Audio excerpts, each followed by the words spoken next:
And we are live on Oz Property Investors, where we have the big names and we have the big fun. Welcome, gentlemen. We have a pretty incredible session tonight. It is an investor story. It is Thomas. He hasn't put his business name under here. He is not a real estate agent. He has not converted to a buyer's agency. He hasn't started his own brokerage firm, but he is 28 years old and he does have a $10 million property portfolio.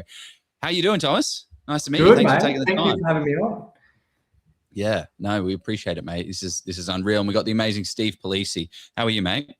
I'm good. Got Bob's number 2 due in a couple of weeks. So just trying to get as much Oz prop in my life as I can before I'm not sleeping. you want to go for that round two? Round 2. It's happening. After that, snip. I'm done. Travel's way too hard if you got 3 or 4 kids. Yeah. I'm like you, Joe. I've got a UK partner, so I'm kind of locked into going back to the UK constantly. Doing that with 3 or 4 kids, probably not as fun booking Airbnbs that are 4 bedrooms. Yeah. Well, I'll be going back to UK next in 2 weeks' time, so I'll be there. Oh, wow. You've got to fly to the other side of the world to visit the in-laws, which is fantastic. That's what it's truly about. But Thomas, great to have you on, mate. So what should people expect from this session, Steve? What kind of little wisdoms are we going to unpack from this one? You're asking me, Thomas.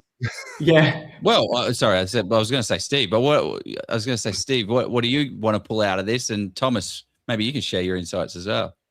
I want to pull out, like, everyone, and we saw in the comments before, like, we jumped on, like, people are like, oh, you can't earn this type of big portfolio on this income, etc. And like, I just will like lay it out and actually show how he did it.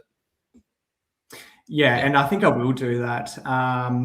But yeah, I guess a lot of hard work and determination. This just hasn't happened overnight. So, property is a long game. We all know that. So yeah, it's just piecing together all the puzzles along the journey pretty well. Love it, man. Well, yeah, throw in your comments, guys. Throw in any questions, and we will make it happen. One thing to note is none of this is financial advice. Obviously, check with your financial planner and all that good stuff and financial people. This is just an investor story. So let's dive in, mate. So give us a bit of a rundown. How did you kind of fall into this property game? Because from what I understand, there's no silver spoon here. You've built a $10 million property portfolio and you haven't had that sweet, delicious silver spoon, which is incredible. No. Well, I'll go back to the school days. I was, a pretty standard student, wasn't very academically smart, but got by, loved my sport. And it was for a couple of weeks until I finished year 12, and I wanted a gap year, and my old man said, you can have a gap year, but if you don't find a job, I'll be putting you down at the local grocery store stacking shelves. So didn't want to do that. So I signed up for a solid plastering apprenticeship the week after that. So that sort of set me on my journey for my working career. Can I ask a question with that? Like, I always wonder when people choose a trade. Yeah. Like, I get when people choose mechanic, they're like, I love cars. You rarely meet people like, I'll get into plastering. I just bloody love walls. Yeah. No, you're right. It's been a blessing in disguise. Yeah. No, it's been a massive blessing in disguise. Like, to be honest, I went up to my woodworking teacher at school and I said, hey, I need a job. Like, my dad's up my ass. Like, what do you got for me? And he put me on to an old scholar who was a family friend at the time, and he was a teacher at the TAFE, teaching solid plastering. And he put me on to his old boss, and that's how that worked. And honestly, like, it was the best thing that's ever happened to me because I absolutely love the trade. It's brought me so much, and I if I had my time again, like, I'd do the exact same trade. So it's worked out great. For anyone watching, like, most of my high net worth clients are some form of trade. Like, there's so much money to be made in Australia because it's such demand. Like, I got guys that are making $5 million a year just doing cladding. Like, and then there's a plumber who makes a couple mil a year profit. Like, you can make good money. So no, like, trades are a good industry to get into for property. Yeah, do it. And you know what? Do the trades that look ugly. Like, you know, plastering looks bad. You're covered in crap. But to paint a bit of a picture for you, I've got a second-year apprentice in at trade school this week. There are 4 of them compared to over 2,000 electrical apprentices. So you think about, you know, when he finishes, he's going to be as rare as a hen's tooth. So, you know, even bricklaying, tiling, gyprocking, like it's so worth getting into. And, you know, a lot of people who are finishing schools, and I don't know if, you know, it's the same where you guys are, but a lot of schools are pushing kids to go to uni. Whereas I think, you know, it should be the opposite, because a lot of AI is going to take over a lot of the jobs that you go to uni for. So yeah, there's a massive incentive there for young kids to, you know, go out and get a trade. Yeah, it's not easy work, but you can make your money for, you know, the first 15 years after school. Dumb question, is plastering different to gyprocking? I assumed it'd be the same sort of trade. It's similar in a way. So you got your gyprocking, which is drywall, and you got your solid plastering, which is sand and cement over a solid substrate like your brick. Okay. Yep. Okay. So in Perth, all of the houses there are pretty well done in sand, cement, render, and white set. Whereas, you know, your state, Adelaide, is all timber with gyprock walls. Yeah, but then you're doing a lot of the facades and stuff as well, where you like do the sand, cement, and paint. Yeah, okay. Yeah, externally as well. Yeah, that's it. So yeah, from then, lived my life, went out and partied with the boys a lot, as all young teenagers do, and then actually got my wisdom teeth out and had a bit of a health scare. I apparently am allergic to codeine. Long story short, like, I had the surgery to get the teeth out, and then they drugged me up, went home, and then later that night woke up and just doubled over agony. Got rushed in. They thought my appendix had burst, so they, you know, took me into surgery. Took my appendix out, and then, you know, I woke up and they're like, "Oh, your appendix was fine." They're like, "How are you feeling?" I'm like, "I am so sick. Here, have more codeine." And then, just like went into like a cardiac arrest after that. And my whole family were in the room. It was pretty dire. And my dad was like, "Far out, man. Like, I thought I was going to lose you. Like, what the hell?" Wow. And then I remember the doctors coming in, because my dad was like hitting the code blue side, because I was pretty well just choking, couldn't breathe. And there was one doctor just like talking to me, like saying, just breathe. And I said to him, like, "Am I dying?" And he's like, just didn't reply to me, you know, for obvious reasons. You didn't want to say that you're going to die. Didn't want to lie to a guy, man. Well, it's not your appendix bursting again, that's for sure. What's that? It's not your appendix bursting again, that's for sure. Yeah. And then after that, I really just looked at my life and thought, mate, I've got nothing to my name. Like, I've been, you know, here for about 20 years. I was about 20 years old. I've got no real ambitions. I'm sort of just getting by. And after that, I really looked at my life and said, like, let's make something of this. And so I said, I want to start my own business. And to do that, like, I need to purchase a property before I go into business, because I know how hard it is to get finance. Like, once you start your property, once you start your business, sorry. So how did you get into property? Like, how did you? Were you in the hospital, like, reading property books and podcasts and? No, not at all. Yeah, how did it kind of off the property bug? I'm not too sure. Like, my sister bought her house when she was young, And like our parents have been pretty good at, saying, save up your pennies, get into the property market, don't leave it too late. So we've had, good advice around us, but it was really because I wanted to start my own business. That's what prompted me to save enough money so I could, have something under me in case everything went to shit, essentially. And so the first property I looked at was in Bridgewater in Adelaide. But mind you, prior to that, I'd been looking for years on end and was just getting outbidded at auctions and years on end. Hey, what years you were looking for property for years? Yeah. Before you kind of pulled the trigger. I was 20 when I had that hiccup in the hospital. And then so from that age until the age of 22, so a 2-year gap from like when I was like full on like looking at properties in the western suburbs of Adelaide. Looking back, like, there were some crackers, but at the time I was like, man, I'm just getting priced out.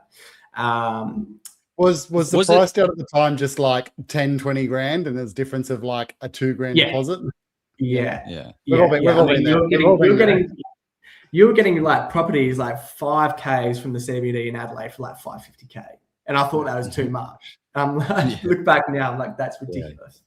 Was there something that was stopping you? Like, was it actually you were just getting outbid for a whole year? Like, surely you would have learnt your lesson to be like, well, actually the property's going, or was there something else that was holding you back as a newbie and fresh?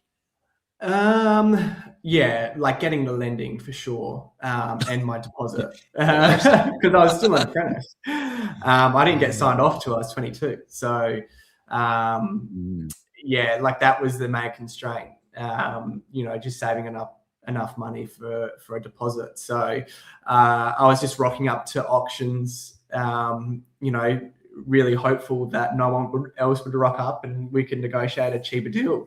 That was literally my plan. But then, came across a house in Bridgewater, and this was just as COVID came through.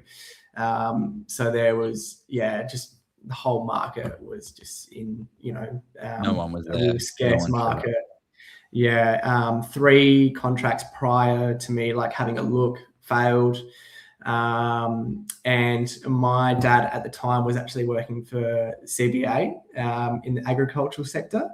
So he put me onto, his brokerage team, and they helped me out to get the finance and purchase that one for 535K. And that honestly just set the journey for me. Like prior to that, I had no idea what property investing was, what it meant, and cheap finance and the rental income. Like I was positive like $150 a week. And I remember just being like 6 months in and I was like, why the hell does no one else do this? Like, how come no one speaks about this? And then just essentially just did a massive deep dive into this whole new world of property investing. And I was just addicted to learning more information and just, really consuming every piece of information I could. What was some of the good stuff like that kind of helped you a lot? Like what resources? Were there specific books or podcasts and things that obviously Oz Property was a big part of the journey? Yeah, exactly. It was. I think that was one of the first Facebook groups I joined, to be honest. Oh, really? Well, I think we started for sure. For sure, mate. You guys don't have 85K followers for no reason. So yeah, we hit 85K. We hit 85K today, which is good. Oh, cool. Congrats, man. Go 85. Sorry, mate. But I think I think a massive one for me was actually looking at podcasts like these, like seeing how other people did it. Because that gives you the best insight, because there is a lot of information out there, and a lot of the information isn't relative to what you need to do to get yourself started, because as you guys know, like the landscape of property investing changes like pretty quick. So you have to change your strategies. Like now, like I think I've changed my strategy 6 or 7 times, just, you know, given, you know, where we're at. Like you've got to evolve with the time and what's happening in the industry. So that's and I think that's where people get a little bit stuck. They get all this analysis paralysis. Like for me, what I love to do is just set a strategy that if I just buy, you know, 5, 6, 7 properties, I can actually hit my goal. And that's just basic, you know, mathematics of reverse engineering, how to get there.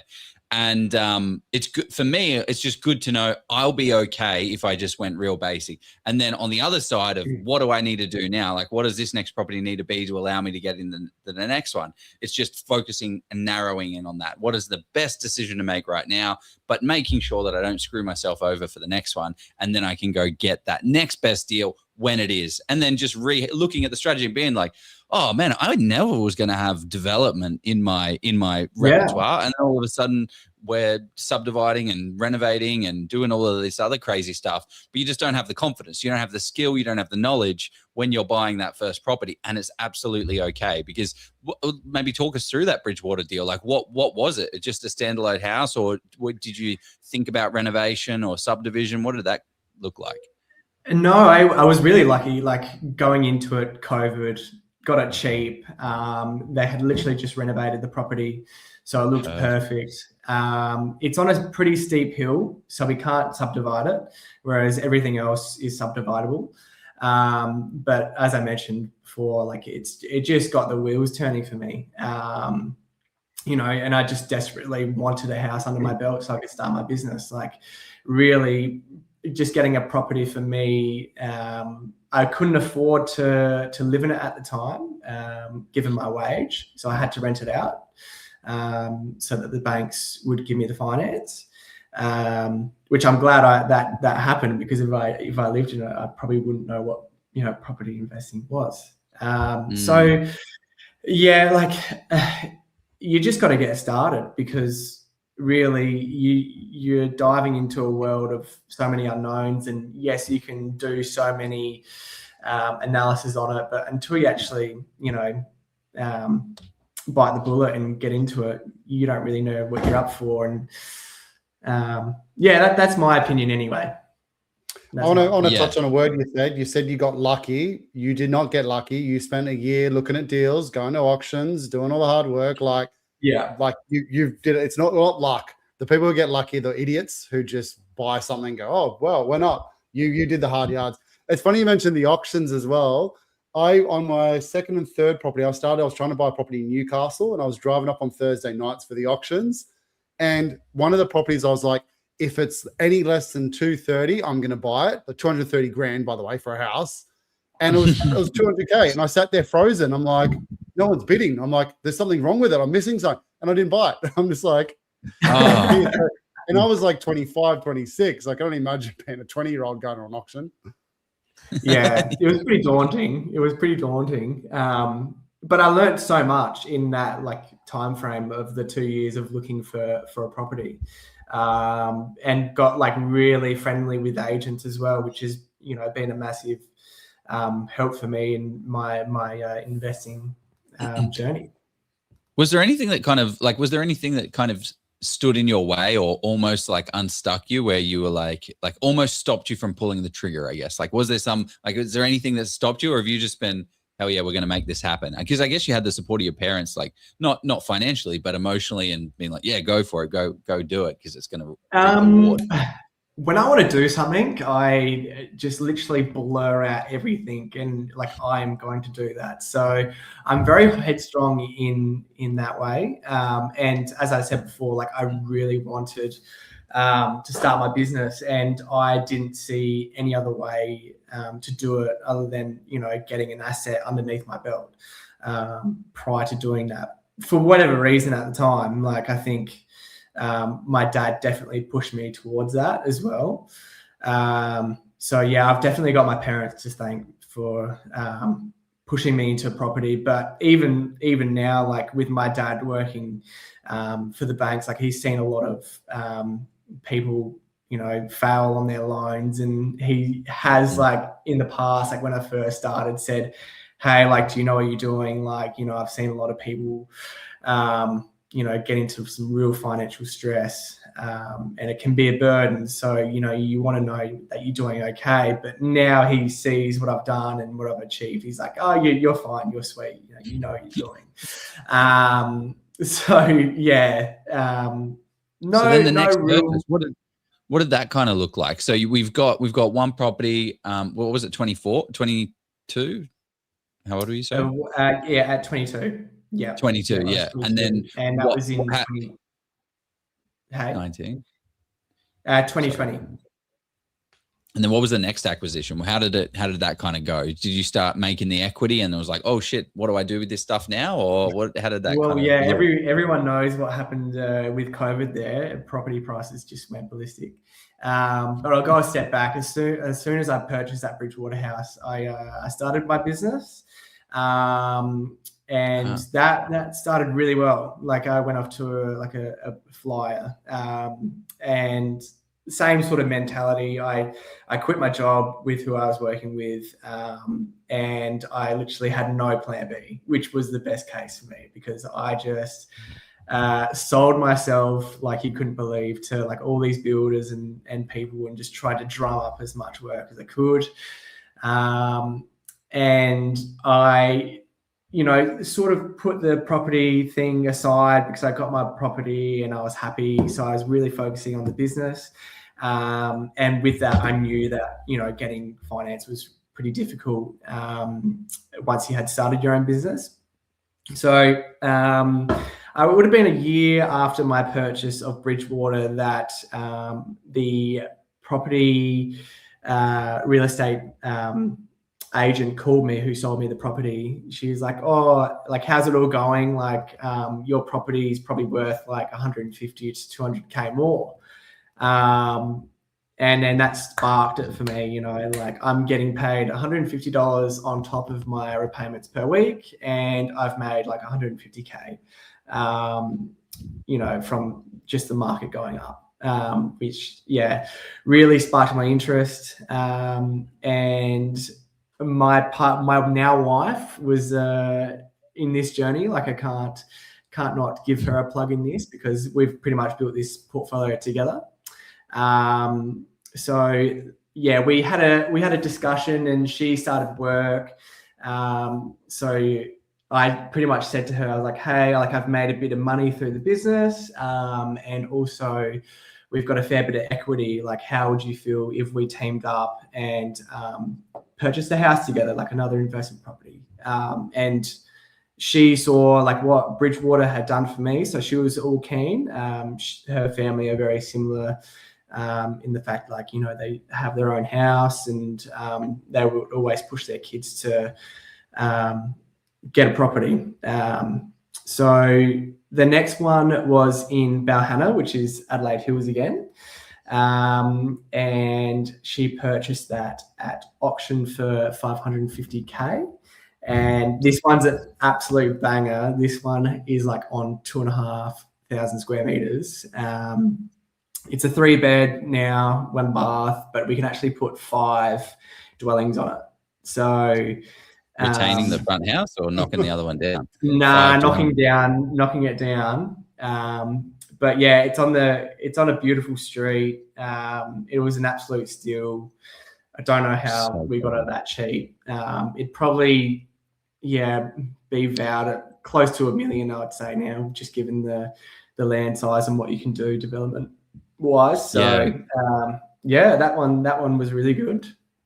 That's so good. I mean, right now, like we're only talking about 2 acquisitions, not only, but like we're already at a 50% LVR. Everyone's like, oh, this guy's got a $10 million property portfolio. And it's like, yeah, this is how it's done. Like, it takes years. It doesn't take minutes to be able to get this thing, but still 5 years, 5-6 years ago.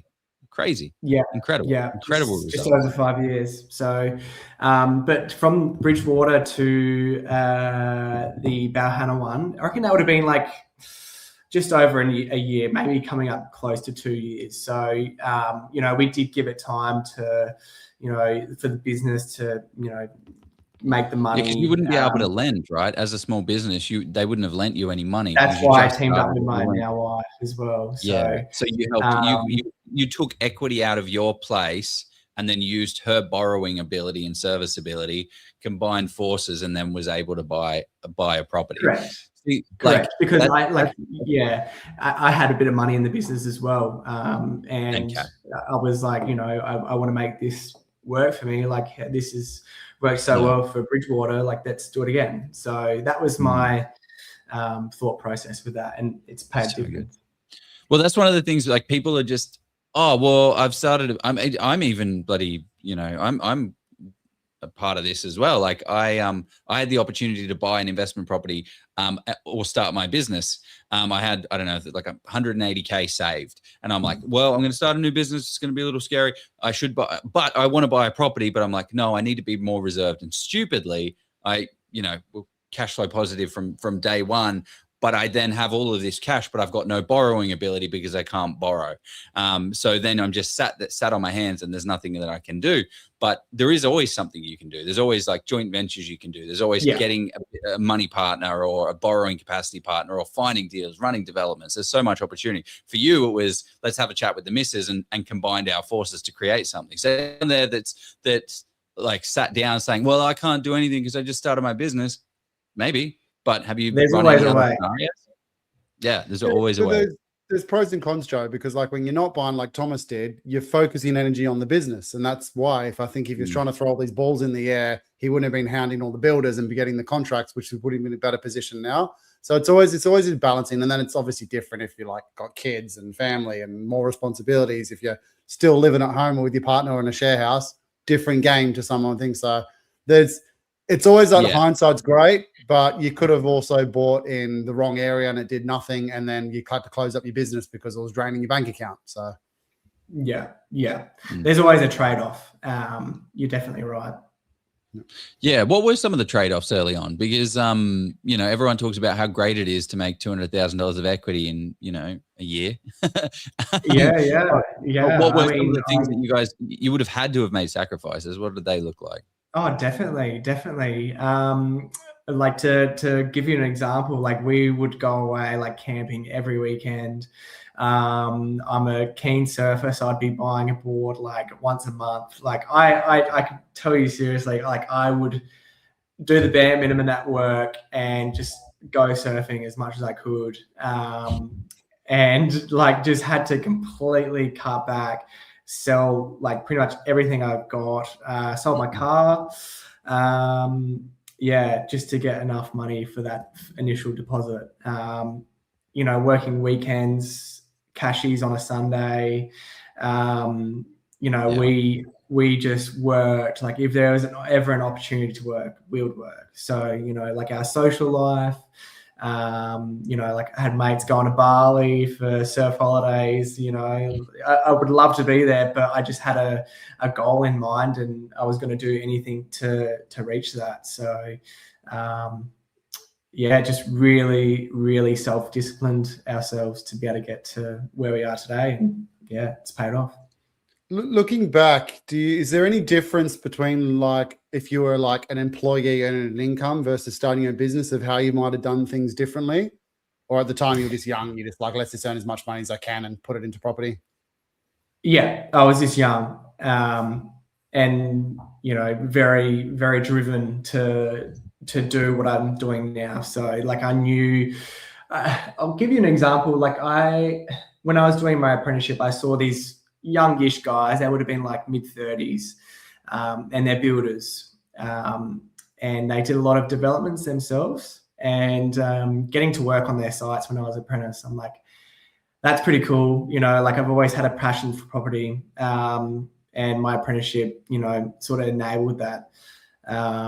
And so in the back of my mind, like I always knew that if I wanted to be something like that, I'd have to get into the property game. So from a young age, like I've always aspired to be someone like that. So I just put everything in place to give me the best opportunity to get as close as I can to, being those developers. So Yeah. I imagine as well you weren't doing the usual small sole trader thing of trying to run everything at a loss, of obviously putting everything through the business, because you mentioned like you sold the car and that. So it sounded like you were just collecting all the money so you could put it in, whereas a lot of people don't do that. They go like, oh, cool, I'll go buy the 50 grand Hilux and, oh no, I've only earned 60 grand this year and I can't obviously borrow. Yeah. I mean, like a lot of the stuff that we did sell was prior to me actually being able to afford enough money for Bridgewater. So yeah, like, but same thing. Like I bought a Ford Transit when I first started the business, and I held on to that for 4 years. So like that was my everyday car, like one of those big Ford Transits. So. But like cars don't matter to me. Like I don't care. I'm a pretty easygoing guy. Like, and if you judge me because I drive a van, like so be it. Like I don't really give two shits. My 10-year portfolio doesn't give two shits. Yeah. Yeah, but that's my biggest flex. what that's what Steve was kind of getting at, is I bet you see so many tradie mates around that run a successful trades business, but then they're trying to get their tax down as low as possible, buying a Hilux, serving, trying to get their tax as low as possible, and then when they go to the banks, they're not able to borrow. Like, do you see that a lot? Do you give them like advice or tips and tricks and stuff and be like, stop doing this, you silly bugger? Or, Yeah. I mean, like I keep pretty close to myself, to be honest, when it comes to, looking at other people's finances. Like that's up to them. And it's something that you've got to tell yourself that, like if you want to do better, you've got to figure it out for yourself. I don't want to be that guy that's on the street saying you need to do that or you need to do this, because I don't want to be that guy. But yeah, with that being said, like they're everywhere. Neither does Steve and I. Hey, neither does Steve and I. Yeah, you guys would see it all the time too. But I think a part of my journey, like I've learned along the way, from connecting with mortgage brokers, accountants, when you earn an income and it's June 30, you go see the accountant. After that, you have a look at your income for the year, and then you got to strategize like what you do with it.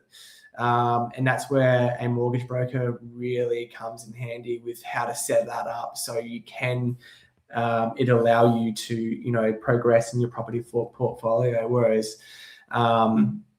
the accountant, if you've got the wrong one, they'll say, and mine actually did this. He said, hey, you've earned X amount. Let's try and dial it back so that you don't have to pay as much tax. And then luckily enough, I bumped into a new broker by this stage. Like I've gone through 3 or 4. And he says, nah, like put through as much profit as you can. Show the banks that you make, that money, because then they're going to lend you more money, which is going to allow you to purchase more property in the future. So these are all things that I've learned along the way as well. So just know the right people. If you're unsure, like always ask, for professionals' help, because if you sort of wing it, you won't do well. Yeah, and that's the thing. There's so many people out there that are a step or 2 or 3 or 4 steps ahead of you that can give you just so much, like, this is what you shouldn't do. This is what steps you can avoid. This is how I messed up, or this is how I've seen people messed up. Exactly like what your dad said, the broker side of things. So having conversations with people, I think, is and also getting yourself around people that actually are doing this thing, to know that it's actually possible. You're like, dude, you're so much, like, you're a lot less smarter than me. How do you have, X, Y, and Z? This is crazy. Does that mean I can do this? Yeah, it does. Yeah. But you that's why definitely have to drop your ego to the. Sorry, you go, Steve.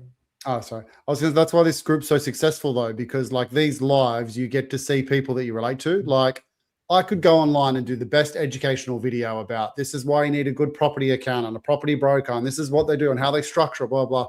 No one will listen, but someone, and that's why we're hounding on about like what type of trade Thomas does.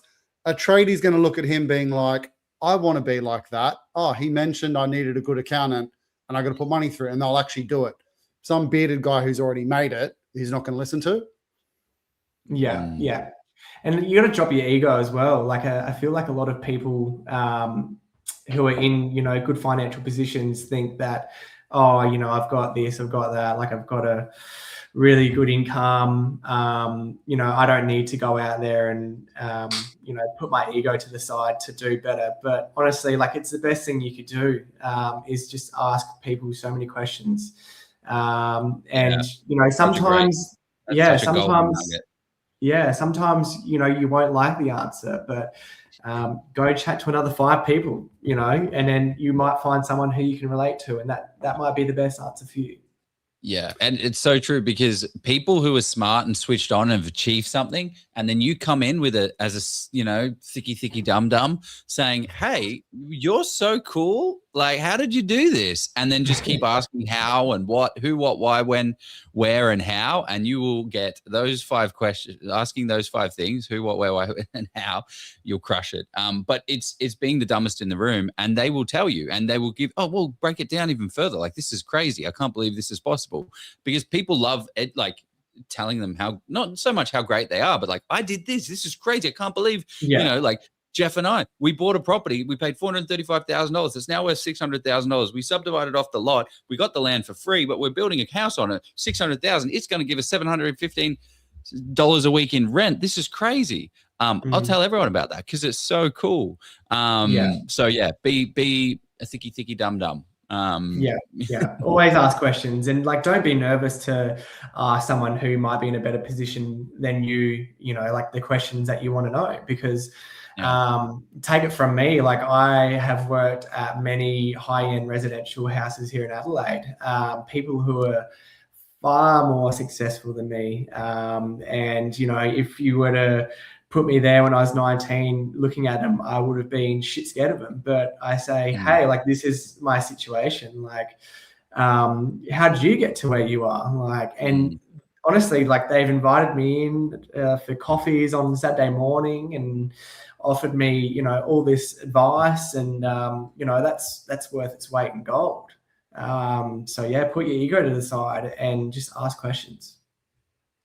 It's funny you mentioned you had not a great broker and not a great account at the start. And actually, weirdly, it's weirdly lucky to have that at the start, because you realize that you're doing something wrong. I find a lot of investors struggle when they've got an average accountant and broker, because they're not bad enough to walk away from, but they're not good enough to get them to the next level. And I did the same thing. I was going to the banks and paying LMI, even though I had the equity there, like I was doing stupid things.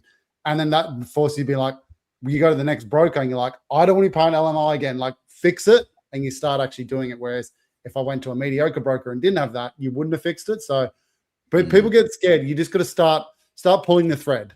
And then after that, you'll work out what's not working and you can step it up. Yeah, I think it's really important to like have the people on your side who, if you want to give them a call, they'll pick up, and you can just throw like a wild like idea at them and you can strategize about it. Like my broker, he's great. And he says, like, man, you come up with the craziest shit, but I love it. And that's great because like I'm comfortable. Like, whereas if I had some, nonchalant broker who thought his shits don't stink, like, and I'd be nervous to call him, and I'd feel stupid, strategizing what I could do next. Whereas it's not stupid, and it's always good to have these conversations, and you might actually find something new, and your broker might be like, oh, that'll work. That's a good idea. So yeah, that's really important to have the people on your side that you can easily relate to. What were some of those things? Like, what were like the key value points that you were just like light bulb moment? Holy shit! Thank you, Mr. Broker. I'll buy the coffee. I'll pay for the latte. Yeah, for sure. I mean, we got 4 houses in, and we hadn't set up a trust company yet. So, like, when we met the broker after the 4th deal, like, it was a whole new world. And then I'm like, just possibilities with that, and restructuring our portfolio with how we've got it today. So yeah, I mean, like a good example was we bought a property in Mount Barker, which was our owner-occupier at the time. This would have been in 2023. There was our biggest purchase at that point in time. Bought it for 1.1 mil. Wow. 20 acres of land. Yeah. It was going to be like our own rock. So we loved it. We bought it really cheap. Like I remember putting an offer in at 1.1, which was, 300K below the asking price. But I thought, you know what, like, we'll try our luck here. And the agent said to us, if you can come up 250 grand, it's yours. And I said, yeah, no, all good. And then 2-3 days later, she gave me a call back, and I didn't have the number saved on my phone. And she's like, oh, congratulations, you got it. I'm like, who is this? And she's like, oh, that Mount Barker property, like the lady, she wants you to have it. And so, yeah, that was a massive win for us. She wants you to have it. Was there like other bidders that were at the same price? Did you have a story? Were you like one of those, me and my missus were doing this? Like, did you go the emotional angle? Or? Yeah, we went the emotional angle.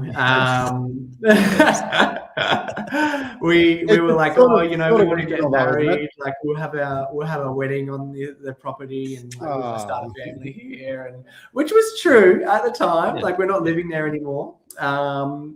But we did get married there last year, which was beautiful. Is Mount Barker, is that out past Handorf, that German town? Yeah. So yeah, we bought that for 1.1, and then within the year, like, we got it revalued by the banks, and it was like 1.5. And it was under our personal names, and that was killing us for borrowing power. And then, met up with this new mortgage broker. I'll give him a plug, Peter Savage. So, yeah, he's a crack shop broker. He's good. Yeah. So we sort of had strategies with him, like how to go forward with our investing journey. We're tapped out on borrowing. So how was the cash flow as well? Like, $1 million owner occupied debt is quite a lot. Like, was it borrowing capacity and cash flow where you're like, oh, we're starting to go? Or was it just, cash flow is fine and the business is helping support that? Or was it still positive at that point? Yeah, no, it wasn't positive. I mean, like the houses that we had. So we had 3 investment properties at that point, plus Mount Barker. There's one that we didn't speak about, which was in Happy Valley, which we bought soon after Balhunna. And that was in the mid-5s as well. And then, same thing, that had a really good yield attached to it, and then went up in value. So we thought 3's enough. Let's buy our own. And then bought this one in Mount Barker. Personal names, that's a big mistake that we made. What, the PPOR in your personal name? Well, at the time it was a mistake, but after living there for a year, we're like, we want to keep investing, and we did buy that because the Mount Barker development zone runs along the back fence of this property at Mount Barker that we own. So we sort of bought it in hopes that in 20 years, that 20 acres will get subdivided. So we love it there, but we were like, you know what, we're still young. We were 25, 26 at the time. We're like, let's move out, let's rent it out. We can get good rent for it.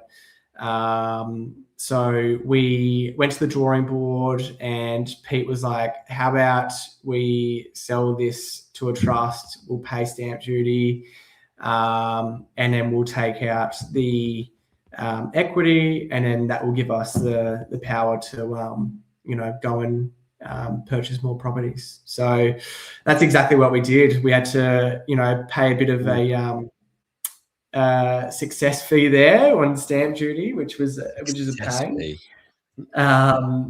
But that really set us up to do some pretty cool things. So why did that change? What did it do? Like, I don't talk us through how that actually works. Yeah. So essentially, what happened was we had a large debt attached to our names. because we had 4 properties, and pretty much our servicing was tapped out because we didn't have Mount Barker rented out, and to go and buy another house, we just couldn't borrow the money. So that putting the property in Mount Barker into a trust pretty much diminished a lot of the debt that was in our personal names, so that when we went to go to the bank to borrow more money, it was, we had better servicing.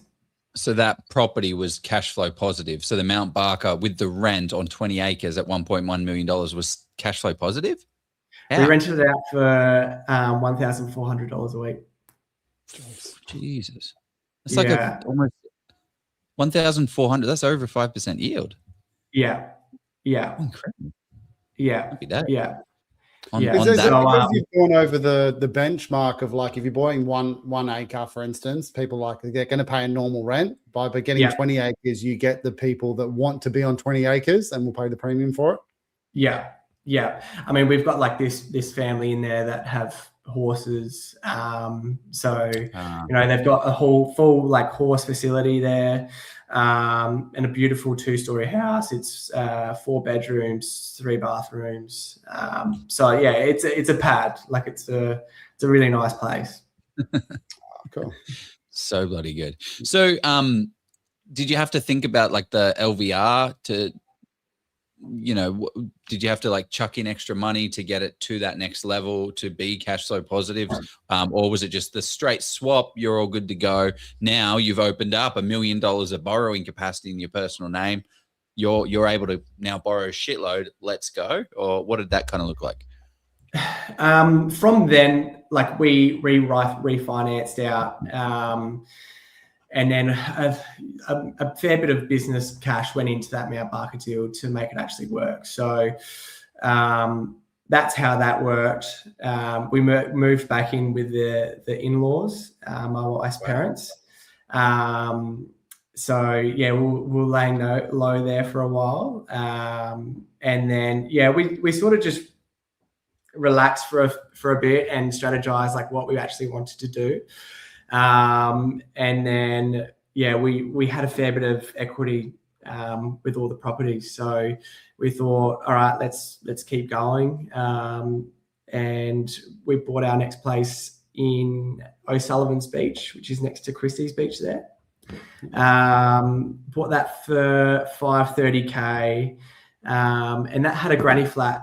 Well, it had a dwelling at the back, which was used as a shed, and we converted that into a granny flat.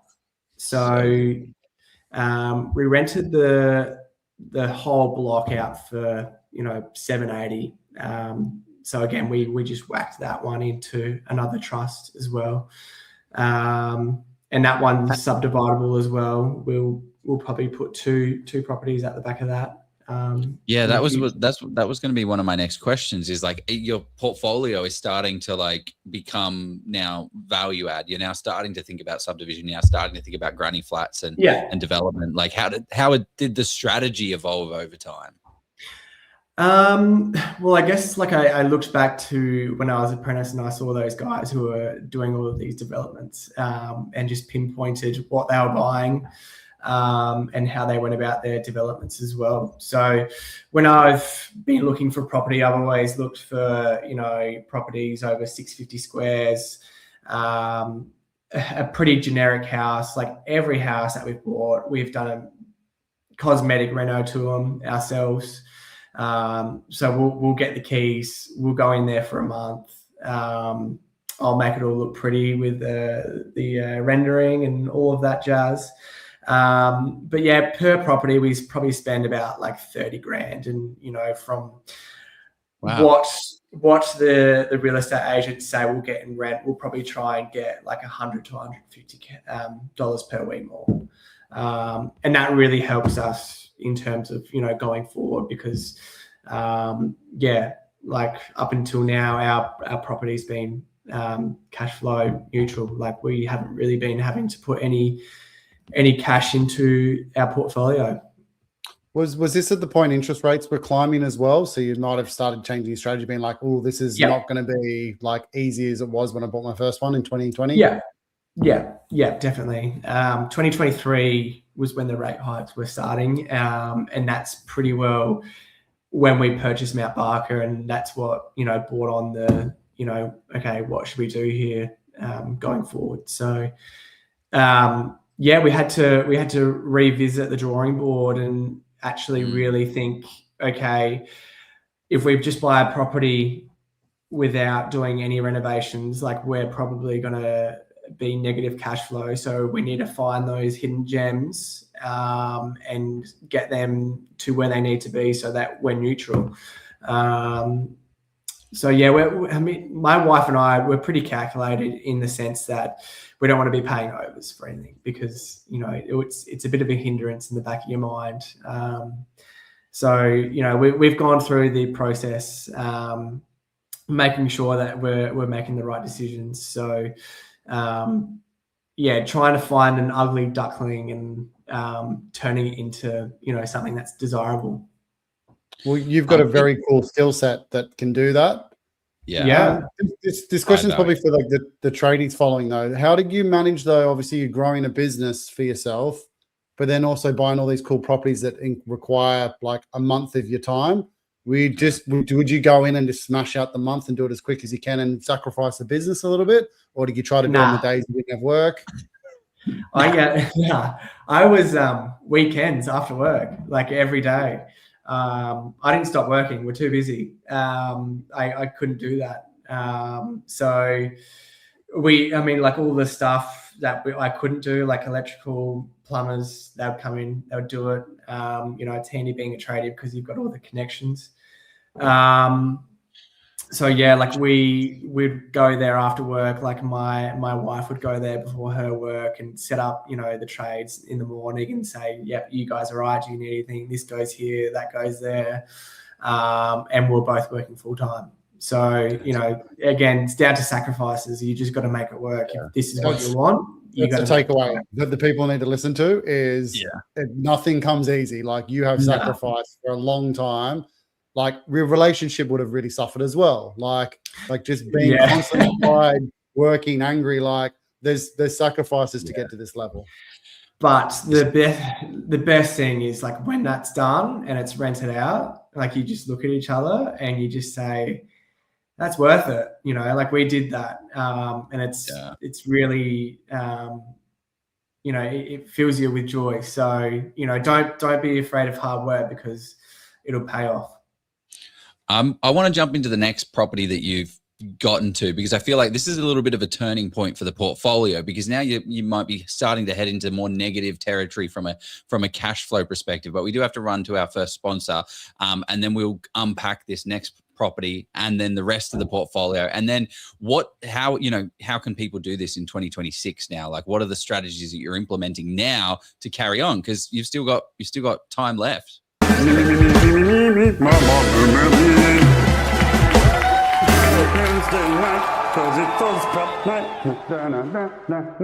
Oh, Jeff, I wish there was 3 investing books that covered everything property. Oh, Joe, there is. Steve has 3 books now. That I do, guys. I've got 3 books now. You probably don't even have to follow this group anymore. Just kidding. You want to keep seeing and hearing from me, of course, so stay involved. But in all seriousness, if you want to get the full picture of investing, residential, commercial, and development, these 3 books have you covered for the fundamentals. For OzProp members, here's the best part. I'm giving these books to you for free. Just cover the postage and I'll send them right to your door. Go to policeyproperty.com or click the link below and get your copies today. You can also get all my spreadsheets, checklists, and resources free on my website. Happy reading, gang. I caught you. Oh, there goes. That was perfect. What an accident. Gotta get my money's worth. Oh, that was amazing. Golden. So, So was this next point, like you got the other one that was cash flow neutral. So the portfolio is cash flow neutral. Are we going into negative territory? Like how did you think about that, and how's that strategy changing? Yeah, I mean, like we weren't, but there was always a mindset in my mind that tread with with care, because obviously when you're neutral, it doesn't feel like you're neutral. It feels like you're bleeding a bit, and then you might get the odd council bill, or you might get the odd repair, so in fact you're probably not neutral. So treading with care, and that's what probably led me into my next purchase, because the purchase was just over a year ago, in Geelong, Norlane, and that was 388k. Wow. Okay. Yeah. Is it on the map? Yeah. Is it like a, what did you say, corner block? Is it like in a very bad pocket of Norlane, like social demographics? Did you look at any of that stuff? Yeah, I mean, it's not great, but it's worked wonders for me. It's on a corner block. It's 600 square meters, and it rents for it covers the mortgage. It rents at about like 400 a week. Was this first one outside of South Australia? Yeah, this is my first one. And that was great. Like that was a full new experience for me. Like it was a bit of out of like my normal territory, because I used to love going to opens, and like looking for a potential development site. But I just knew at that point in time, like, you hear about it all the time, like people picking up these cheap gems and they work wonders. And I wanted a piece, like I wanted to figure out, what it was all about. So purchased that. Can we just specifics, like 388, so the rent must be like 400 to 450, but you would have used debt. Yeah, you would have used equity from the rest of the portfolio. So you wouldn't be positive, surely, because that debt costs money to take it out of one property and put it into the other. Yeah. I mean, look, to be honest, we go pretty easy on the equity. A lot of the money has come from the business as well, because through the years, like my business has grown, and I don't believe in putting money in shares. I don't put money into my savings account.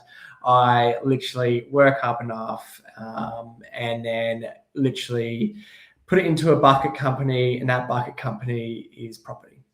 That's how I go about it. Nice. Was it scary buying interstate, because you lose your skill set, which is obviously looking at the properties and gems? I mean, buying a house for 380k, sort of took that away a bit. Like I wasn't too phased about it. Yeah, the numbers made sense, so I bit the bullet and went for it. And honestly, that's been the best investment I've probably had for a little while. Don't get any issues. It's worth over 550 now. So yeah, that one's done really well for me. But yeah, like my wife's parents had a family friend. They checked out the property for me, and said, yeah, it's all good. So it was nice to have that backup as well. How'd you decide on Geelong? Like, why was Geelong the market to place it? Oz Property, mate. I watched your Geelong segment. So good. Like a few things. Like definitely there was a buzz around it. Like I think investing is pretty easy these days. Like all you need to do is just follow. Sorry. Wrong button. Well, all you need to do is just follow like where everyone is, speaking of hotspots, and there's a good chance. But not for too long. Not for too long. No. Like buyers agents are going to hide their suburbs and areas until the last minute. So yeah, you just got to follow along the journey. Like I remember last year I was calling up agents in Darwin, because I've heard a few things about buyers agents going there. And, you know, they told me all the buyers agents who were buying property over there, and, you know, they wanted to give me deals, you know, off market because I wasn't a buyer's agent. So I did not end up doing it because I didn't see much value in Darwin personally. So yeah, just doing a lot of homework, and that's what I did. Like, I was calling so many agents, you know, getting their opinion on the Geelong market and where they see their things going. You know, just having those conversations with people, and then, you know, gut instinct as well, looking at market trends and all of the above. That's so good. Yeah, and Geelong is, I mean, 380 to 550 is incredible in what, just a year? Yeah. And did you renovate that? Like, because your strategy's now changed. Like, you're not there. You did that. Does that mean you can't do that extra value add? Yeah, no, I've just left it. Yeah, it is how it is when I bought it, which has been great. Work down the track, maybe in like 5 years, 10 years, replace kitchens, bathrooms, and that type of thing. Yeah, definitely. But at that same time as the Geelong purchase, a property came up in Christie Downs that was just a massive eyesore, and I couldn't turn away from it. And we pretty well purchased that at the exact same time as Geelong. So that one was a nightmare. Just trying to get finance and everything ready, because I only did the settlement for like 45 days, and Pete the broker was just like, mate, like this is going to be tough, but we'll get it done. And that one was like a full renovator, which was really good. And we're just going through council now to put 2 dwellings at the rear of that one. That's so good. Yeah, so we bought that one for 650. Completed like a full cosmetic reno, and then got renters in there, put all the lease terms in, say that, you know, in 6 months' time, you know, we're going to have surveyors, and, you know, they're all sweet with that. So yeah, that one's been really exciting. That one's been a really good one. Is there any general fear with like lack of diversification? We've got quite a lot in like Adelaide, and like it's doing quite well now, but when it cools off, that they're going to have to be sitting there, and there might be an exit strategy to that, sell them and move them to different assets, or the business is doing well enough and then you just move to the next market. But you've got quite a few obviously in the same region. Yeah. And people ask me this quite a lot, and that, like, I will develop most of these properties. So like, we are actually starting that process now. We're getting plans done we're submitting plans to council for Christie Downs. So yeah, we're really going through the process of expanding our portfolio through, you know, these developments, which is something that we wanted to do, you know, in our later 30s, but given how well the property portfolio has expanded, we thought, why not try it now? Like, you know, we don't really need to buy more properties. Let's, you know, work with what we've got, and, you know, we have the option to sell, or, you know, refinance out and look to buy like a pretty decent commercial asset, which has always been the goal. And, you know, even if we do buy a commercial asset in a couple of years, you know, we could probably, you know, restart the journey again, like, you know, keep buying those renovation development sites and start from scratch. So how would you explain your strategy? Like, just simply just say, you know, this is what I do, like this is what we're doing now and going forward. Like, how would you explain it? Strategy. My strategy is find a diamond in the rough that you can develop.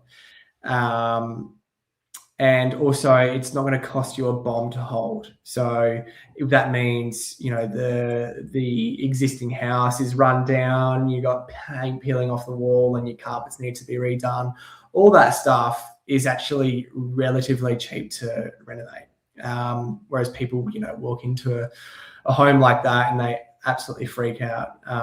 Whereas I'm pretty lucky with my trade. Like I've got the right contacts. I know the right people where I can complete, a renovation and turn a ugly duckling into, something pretty good. So that's my strategy.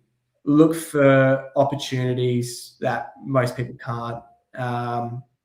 And if there's an added bonus for subdivision in the future, that's an added bonus, because at the end, of all this, when we're ready to cash out, we will, transfer our money into a commercial asset. So you will then buy. So you've kind of built your asset base, is what you're saying. I've got a $10 million asset base, and I've got a couple of options. I can sit on it for 10 years. It's now worth $20 million, pay it all down, and I've got $10 million essentially sat there, good to go. But yeah, what is the goal? Have you got this set thing like by 42? I'm going to sell it all down? Because right now you're doing some development, like you're going from the acquisition phase, which is about buying all the asset base, and now you're starting to do the consolidation of getting the developments going, and then the next phase is the cash flow phase. It sounds like you kind of, you're still moving on it, but you're not acquiring anymore. You're landing and expanding what you've got. Yeah, that's right. I mean, we are still buying. We literally had like 2 deals settle like this year. So yeah, watch your mouth, Joe. But I mean, I don't know. End goal. The goalposts are always changing. Yeah. How do you think about that? Like, is it one of these ones where it's like 45 done and dusted, packing up stumps, or how do you think about goal and retirement and that stuff? I don't think I do. If I stop work, I was just going to say that you're actually too young and successful to have an exit strategy, and that's a very privileged thing to have from hard work. But there's no point. Like, you're young, and if you're enjoying work, you're enjoying business, and you're enjoying property, why would you actually stop doing the things you enjoy? You're not going to sit up and just pull up stumps and be like, oh, now I sit in my Mount Barker property. Yeah. You're exactly right. Like my goal is to, make property my everyday job. And that means, getting my business now self-run, however I'm going to do that. Like, I'm sort of working towards that. And then, making, property development my more day-to-day job. That's sort of how I see my future, is getting more involved with property and doing deals. So like we were saying before, like doing JVs and,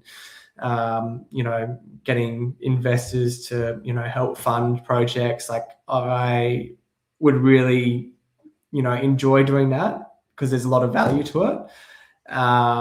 So yeah, but like in terms of retirement, I don't think I'll retire. Like, I love it too much. I'm still young. And we've had these conversations, and every time we have this conversation, I just say, what would you do? Why are we even talking about this? Like, I'm 28, like my wife's 27. Like, retirement's so far away. Like, let's just head down, bum up, and keep going. And, when that time comes, we'll know. Solid. Love that. Beautiful. That's and that's the wrong answer for a lot of people. Like, some people need that strategy, and they need to have that shining light, and it does shift and change, kind of like what Steve was talking about at the outset, where if you have kids and you have family, you have to think ahead, and then your strategy is probably going to be changing and get a little bit more clearer. But yeah, at 27, 28 with a $10 million property portfolio. You got to remember, Joe, like 0.1% of the population have a 10 mil portfolio. So his strategy was the last period where he's bought all these properties of find the hidden gem, do the value add, get that plus the capital growth, get into the next one. And now that he's made it, he's got the plethora of options. It's cool. I want to have a business on the side. I'll do developer full time. And like, you've actually got this choice. You'll get tired at some point as a 39-year-old. I can tell you, Thomas, you'll start getting a bit tired and start thinking. But if you had started this game at, say, 35 and you are now 45, exit strategies are a real thing because it's 10 years away for some people. But for you, like, young, healthy. As long as you don't have codeine, you're going to live a long, fruitful life. On a side note, my partner's actually allergic to ibuprofen, and she took it after a marathon for the first time and had a stomach bleed, and same thing as you, was in hospital, almost dead for a few days. Oh my God, poor thing. Wait, it took her that long, like, to go through her entire life to not have ibuprofen for? Yeah, that's impressive. She never took it. She's just tougher than you, Joe. Really? She's always knows she's like sensitive to drugs. So if I she has stubbed like my toe, so that's like why antihistamines, if she has like an antihistamine, she gets real groggy and sleepy. Like she knows she's quite susceptible to some drugs, and she was just like knackered up. She did an ultra marathon, so she ran 100 kilometers. Was like, I'll take this. I'm pretty sore. And then went grey and was just like, proper. She's a savage. Yeah, she's an absolute savage. How'd she go on the 100K? Did she go all right? Oh, she's done like 10 of them. So the best one she got, she came second in the like all of the southern hemisphere in a New Zealand race. Oh my God, do you run? I'm a terrible runner. I do fitness. Fun story though. She's 2 weeks from giving birth, and she's still doing park runs on the weekend, which is 5 kilometers, and doing it sub 30. Oh my gosh. Yeah, I swear I saw her running a marathon. Like, did I see a picture of her like a professional photographer? Last 7 months she was still running marathons. Right. Yeah. That is impressive. I feel like this has been a really handy one for the tradies, like someone that's starting their business, maybe not starting their business, but just going back to more specifics or how you frame it and think about it. Because when you start making money in a company, you've kind of got your profits there. How do you think about buffers and how do you think about the financial side of making sure the business doesn't go to zero, because you need to feed the business profits and, well, not profits, but revenue. Do you have a framework that you think about when it comes to this property investing, mixing in business, and how do you? Yeah, for sure. Like, you got to have your buffers in place, otherwise you'll just stress yourself out. And that's where your accountant comes in very handy, because you got to look at your outgoings and your ingoings. So we set aside like a certain amount in the business account.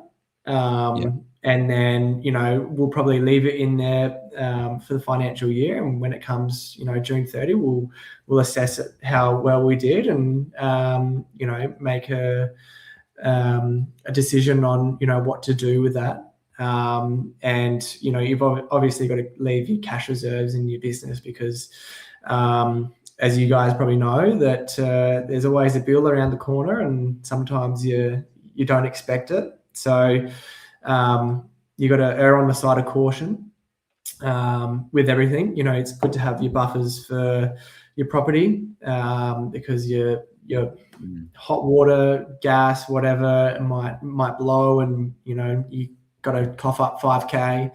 And if you're not set up for that, and you don't have the cash reserves for that, in business or out business, you're gonna stress yourself out. So that is very important.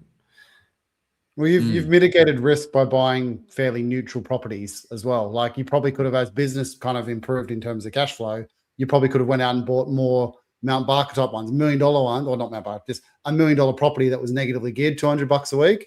Then that brings levels of stress, because you're susceptible to interest rate rises, susceptible to business struggling for a period. So you've kind of protected yourself that way as well. Yeah. Up until now. Yeah. So how does that feel, like being negative? Like, you're now getting close to that negatively geared, I imagine, but also you've got a very successful business which spits off profit that is just going to sit there, offsetting a lot of that, right? Like, exactly. And then, like, we're going through the motions now of the developing. So, cool. After running numbers on how much, it's going to cost to build and, get these houses done, we're sort of tossing up whether we sell them after the development's done, or if we hold on to them, because it should make the cash flow pretty decent once we get these developments done, because we're retaining the front house of Christie's and building 2 at the rear, and we're doing a similar thing at Happy Valley as well. Retaining the front house. Not financial advice. And then chat to your accountant, but like if you hold on to those assets, you got the GST waiver for 5 years. So you hold on to them for 5 years. You got the depreciation of a brand new asset, which is going to bring a whole heap of stuff down. So if you don't need to sell it, like it's going to be a beautiful property. Nothing's going to go wrong with it. Hopefully, if you choose the right builder, that's going to be super interesting. And then maybe after 5 years. Can I ask a question? Because you're obviously in the trades and you're dealing with like buildings that don't have walls quite a lot of the time. Is there anything you generally see that investors don't see or look out for when they're inspecting or looking at properties, or like a common thing you're like, I see damp next to the shower all the time, and this is something that people don't look out for? Does any insider stuff that you always see that dodgy tradies do? Heaps. All the time. Builders are bloody horrible, man. That's a whole nother podcast, really. But are there signs that you've seen, like signs we can see, like as the everyday punter? This is the thing, like probably not. And like my workers always bring this up. Like we work for people. And like we've seen it like on other job sites where, you're working away and you're just thinking, oh my God, like the people who are building these houses, we feel so sorry for them because, they're spending a lot of money, but the end result actually looks half decent. A lot of the stuff, they don't actually see, which is a scary thing. Like it'll be fine. But I mean, builders are trying to run a business and they're running on like 5% profit margins. And no one's perfect. Like a lot of builders do muck up their pricing, and they do get screwed over by tradies and unknown costs as well. So you gotta be really careful when it comes to doing your contracts, initial contracts, making sure that everything in that contract is signed off and everyone has a really good, clear understanding of the expectation of the build and exactly what you're going to get.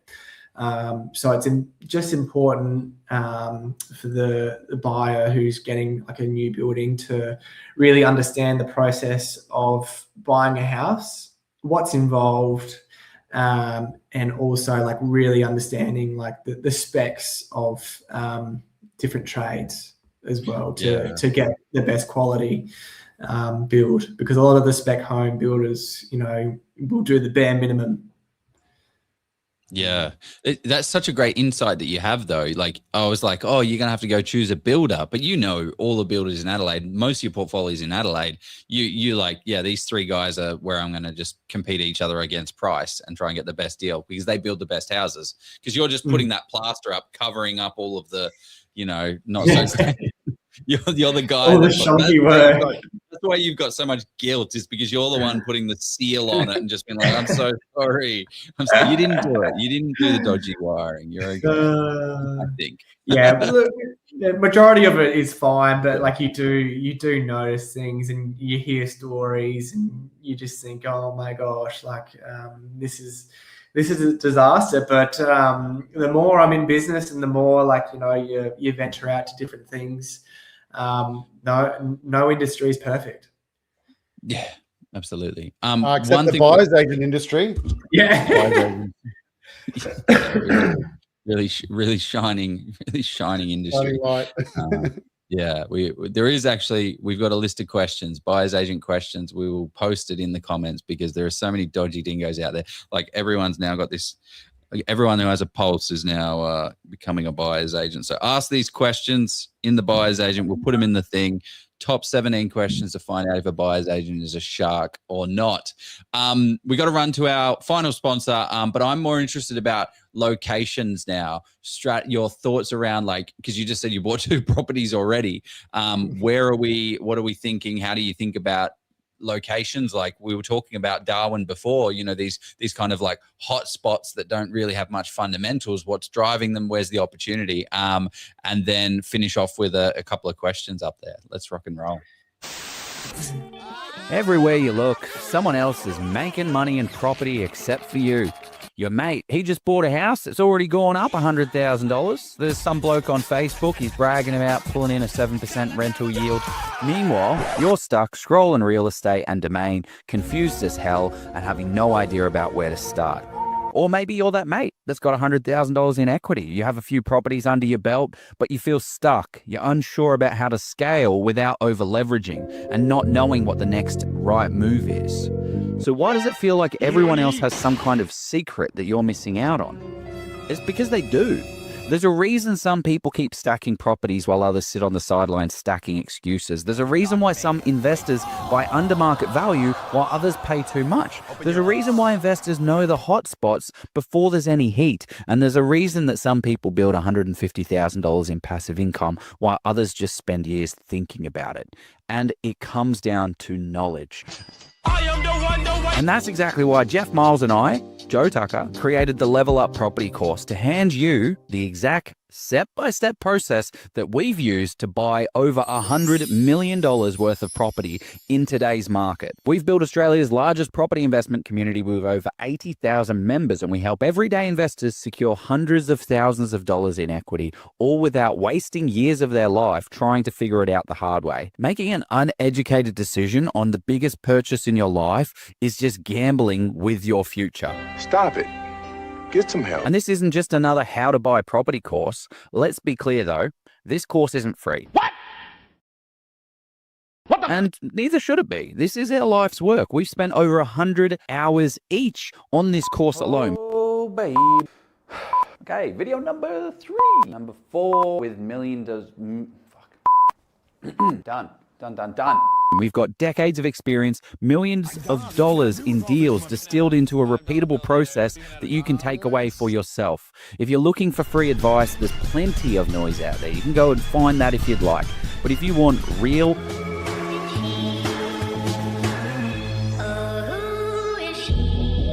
actionable, step-by-step guided process that works in today's market, then this investment is going to change everything for you. By the time that you finish this course, you will have full confidence. You'll have every tool that you need to build an amazing portfolio if you act on it, right? Which is why we have mentoring built in. So we kick you up the butt to make sure that you're kicking your goals. So the real question is, how much longer are you going to watch everyone else making money in property before you jump in and start playing the property game properly? Because the sooner you start, the sooner you start winning. Sooner you start winning, guys. Sooner you start winning. Next ad needs to be a minute and a half. That one's way too long. Too long, Joe. I'm cutting that out. Sorry, guys. We will cut that down by a lot. Just join the club. Well, actually, one of the things we had, we did a deal review in the Oz property investor community, and the guy was adamant he's going to buy this property, and we did a full deal deep dive breakdown, and realized that it was an absolute mistake to buy this property. And it's kind of interesting because if you're just going hell for like I love people taking action and going, but you do still have to think and stop and assess and think about the area, think about the reason why you're buying in that area, not just because it's cheap, but why is there fundamentals? Anyway, he decided against it, and now onto the next deal, which is looking far better. So how do you think about locations, Thomas? We're out of South Australia now, I imagine, because you're quite heavy there. We've already had a lot of growth. How do you think about locations? Where do you see the next opportunity? If you're starting out today in 2026, what are you thinking? Yeah, and I always look at this, like if I was buying my first house, where would I go? And that's how I've looked at property investing in Adelaide. Like, I want a big land. I love a good big backyard. That's the Australian dream. And in a desirable location. And this day and age, I think that is south of Adelaide. In your Morphett Vale, Christie's sort of pocket. You're still buying there. You still think that there's like, I mean, Morphett Vale went from 400 to 850 now. It's over 100%. There's properties for 650 there. But yeah, I think that area, they have the best wine regions in Australia. and they're the best beaches in Adelaide. Like, to be honest, I think Adelaide stuffed up where they put the CBD. Like, it is so nice down there. And like the prices are just going through the roof. Like, someone was telling me the other day that someone bought a development site in Christie Downs, just a block of land for $1 million. And that is just ridiculous. Like, you should be really spending like $450, $500 on a block of land for the same size. What about other locations outside of Adelaide? Like, have you got your eyes or fingers on, on the pulse and anywhere else? Not necessarily. Like, I still think Melbourne has some legs as well. I was looking at Tassie a couple months ago. Like, I think that's at a pretty good price point now. What drew you there? Pardon? What drew you there? Just scrolling, honestly. I imagine like 4.5%, 5%, right? Like, I guess that's kind of in line with your strategy that you've been using for South Australia. Whereas Victoria's at the 3.5 to 4%, somewhere in between there. Yeah. I mean, like, when I look at Victoria, like, I'm looking at some pretty banged up like properties that need a bit of work.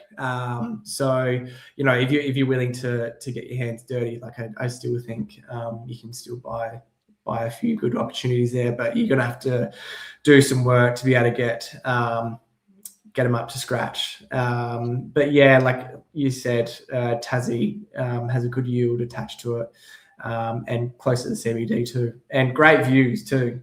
That looks amazing. I hope that's beautiful. So okay, cool. So Tassie, potentially Victoria still. How do you think about these renovations now? Because you're not there. Like, one of the things you said right at the beginning was like, I did a $30,000 reno. I reckon in reality that was a $60,000, $70,000 reno, but you had all the access to the trades. You did a lot of the work yourselves. It would have really cost you 70. So is that what's happening over there in Victoria now when you're doing these ones? Like, you're starting to pay like real prices for them, or have you got to wait? I haven't done any renos. Like, I've looked into it a bit, and like actually been in touch with like the property managers who are looking at our Norlane place and said, hey, like, say if we did, for whatever reason, buy this property, how would you go managing like a renovation, just a cosmetic renovation? And so, yeah, like, it would be a complete nightmare, but it's possible. You'd probably have to fly down there, honestly, to get an idea, because my eyes across something, like, I might be able to pick up something that no one else would see. So yeah, like, it does become a bit logistically hard, and like all these properties in Adelaide, because like I've really put my trade to work. Yeah, one of the things that I'm taking away from this session, and it's not been said, but is the sheer volume of properties that you have had to look at to be able to get the properties that you've been able to achieve, and how they're ugly and nobody else wants to touch them. And then the price goes for too much and then you lose it. Then the price goes for too much, then you lose it. But these kind of acquisitions that you're making, like one with another granny flat on the back that's already there, that's $550,000, like, they don't come up very often. They might come up in a market once every, 2, 3 a year. And then they go to market and they go for crazy. And is that what are you just like, is there a lot of time searching?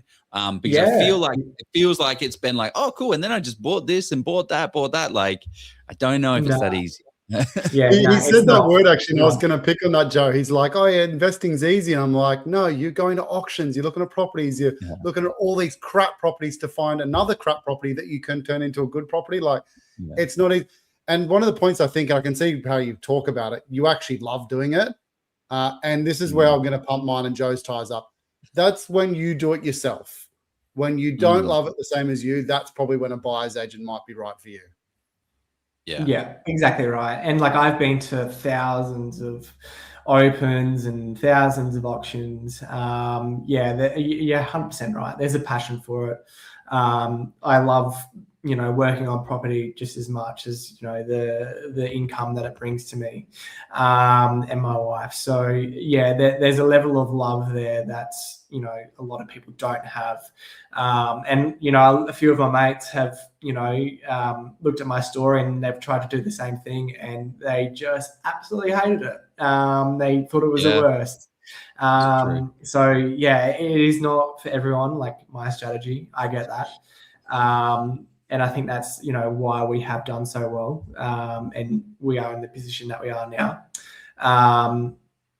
But yeah, like even that granny flat in O'Sullivan's Beach, it was just a garage, a brick substrate garage. And the thing like had shit falling out of everywhere.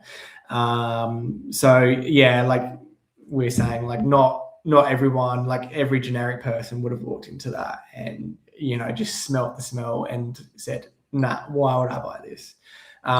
Whereas I walk into something like that and I see opportunity. You're using a specific skill set. So like I'm sort of the opposite of you. I did my first couple renos of my properties and I bloody hated it. Like I literally hated every moment of the renovation and all that type of stuff. So I was like, I'm never doing that again. I'm going to pay people to do it. But then I think Joe's probably similar. I went right into the data. And no offense, I'm going to make an assumption here. I think I'm probably looking at more data than you are, Thomas. And I was 100%. Like, I'm going to make my money from the data. Like that's how I'm going to do it. So like, but that's what I like. I'm a numbers guy. I hated picking up the hammer, laying carpet, painting walls. But you're loving the tradie side of it as well. So you've got a cool thing that you can look at stuff that other people can't.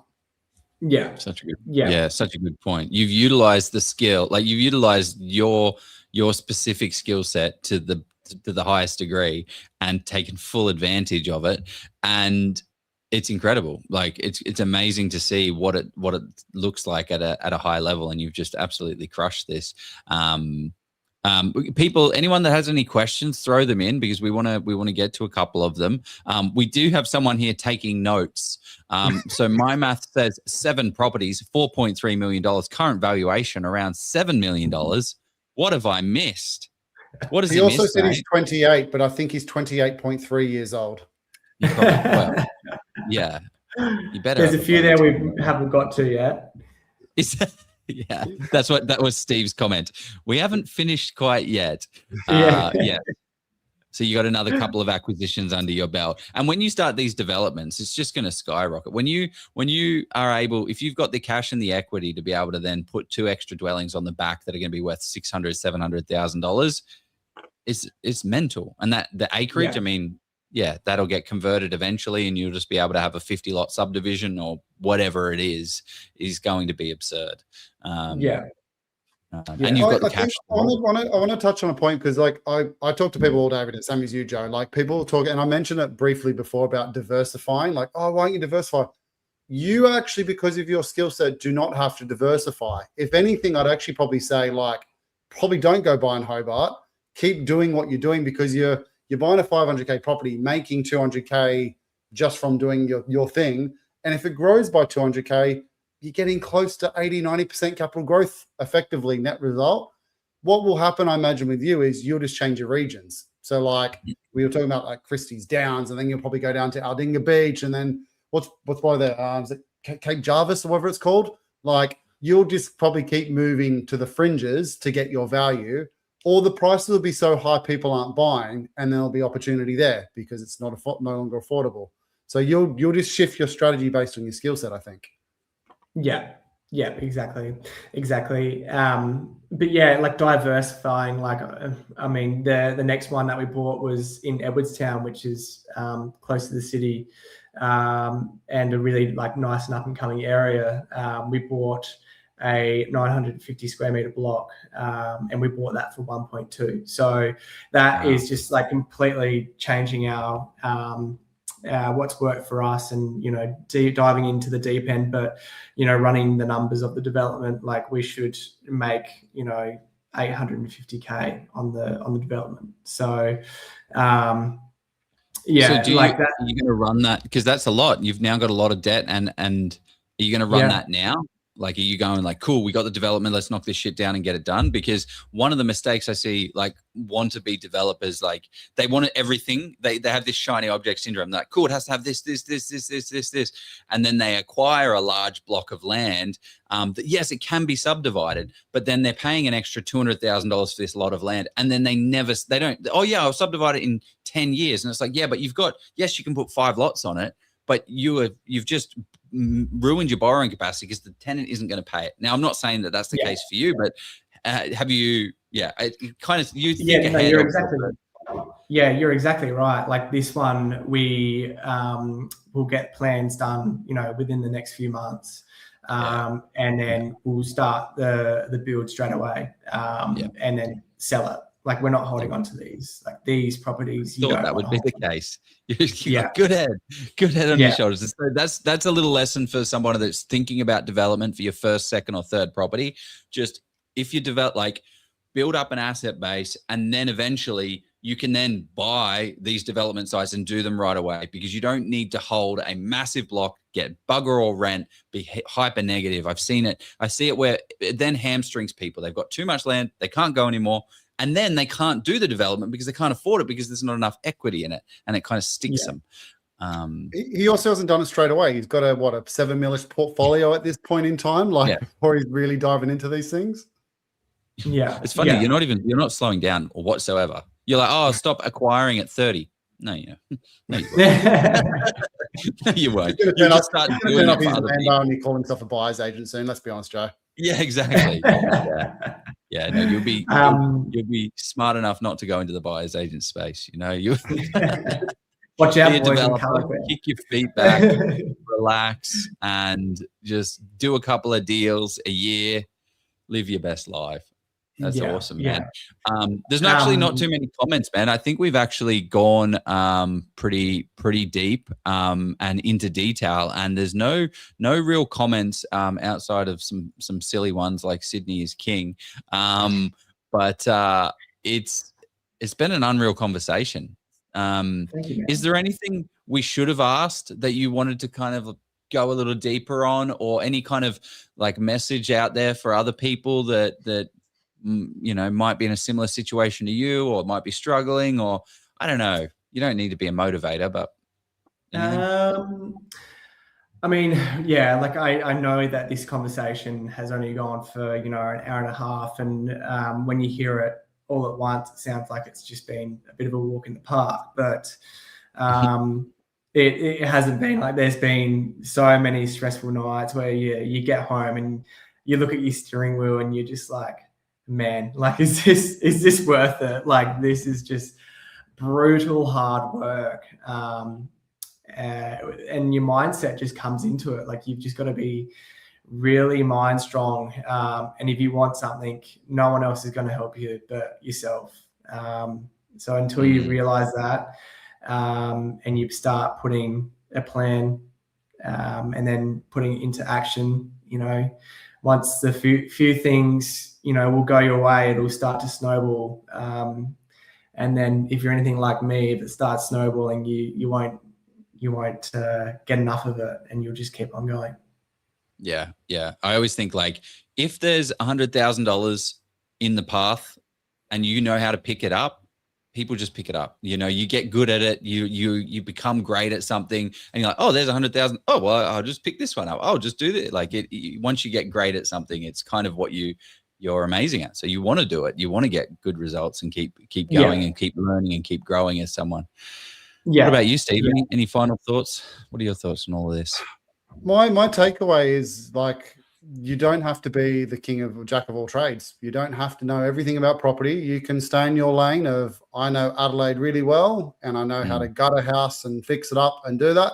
I don't know how to do that. I did it a different way. You've done probably a bit of a combination, Joe. You've done the renos, you've done the developments, you've done the data, like you mix. So you work to your strengths.